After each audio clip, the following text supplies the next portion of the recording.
பிரியாணி தயார் செய்யும் விதம். ஃபர்ஸ்ட் சுடு தண்ணீரில் கரம் மசாலா, உப்பு, ஆயில் ஊற்றி ஊற வைத்த பாஸ்மதி ரைஸ் போட்டு 95% குக் பண்ணுங்க. அடுத்து ஒரு பேனில் ஆயில் ஊற்றி சூடானதும் வெங்காயம், உப்பு போட்டு வதக்கி கொஞ்சம் வதங்கியதும் இஞ்சி பூண்டு பேஸ்ட், மஞ்சள் தூள், ஜீரகத்தூள், தனியாத்தூள், கரம் மசாலா பொடி போட்டு வதக்கி இது கூட தக்காளி பீசஸ் போட்டு சிவப்பு மிளகாய் தூள் போட்டு குக் பண்ணுங்க.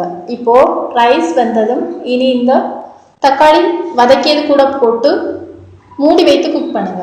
இனி மலபார் பரோட்டா எடுத்து இதே மாதிரி கட் பண்ணி சூடான ஆயிலில் போட்டு ஃப்ரை செய்து ஒரு பிளேட்டில் எடுத்து பிரியாணி மேலே போட்டு மிக்ஸ் பண்ணி இதை எடுத்து சுட சுட டேஸ்ட் பண்ணுங்க. Very tasty parotta biryani ready.